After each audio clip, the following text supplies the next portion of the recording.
দিনটা বুধবার, সকালবেলা ভাসুরের বাড়িতে গৃহপ্রবেশের পুজো, সেখানে যাব। এইদিকে দেখছি এত ঝড় উঠেছে, কারেন্ট চলে গেছে, এত গরম প্যাচ করছে, তার মধ্যে রেডি হলাম কোনো রকমে।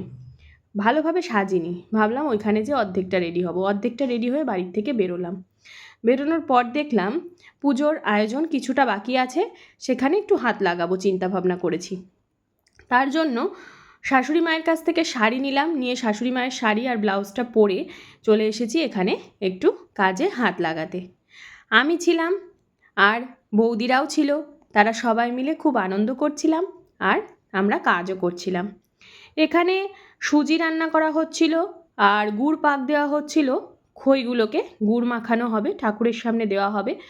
আর ময়দা দিয়ে লুচি করা হয়েছে, লুচির সঙ্গে সুজি, এই সমস্ত আইটেম আর নাড়ু, এই ছিল আইটেমের মধ্যে। তো দেখো রান্নাঘরে আমরা সবাই মিলে আনন্দ করে হৈ হৈ করে কাজ করছিলাম। আর ওইদিকে আমার যে দিদিভাই, সেই দিদিভাই ছিল ওপরে, ঠাকুরমশাই তখন পুজো করতে চলে এসেছে। ঠাকুরমশাই এর কাছে যা প্রয়োজন ছিল সেই কাজগুলো মেটাচ্ছিল। এই হলো আমার দিদিভাই। তো এখানে দেখো খয়ে গুড় মাখানো চলছে।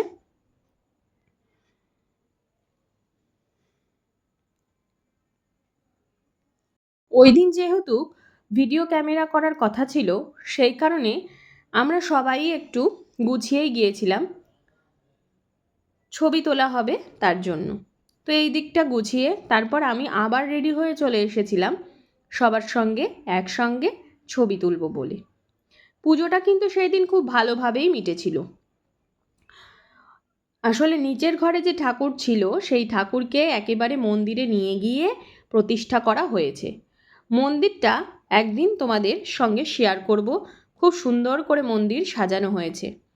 সেই মন্দিরে প্রচুর ঠাকুর রয়েছে, আর ঠাকুর ঘরটা তোমাদের সঙ্গে আমি ভেবেছি আলাদাই শেয়ার করব, আলাদাভাবে ভিডিও করে তোমাদের সামনে নিয়ে আসব। এটা ছিল দিদি ভাইদের কিচেন, আর এখানে দিদির কিছু ছবি সাজানো ছিল। আর লাস্টে দেখা হলো দাদার সঙ্গে, দাদাকে বললাম একটু ছবি তুলে নাও।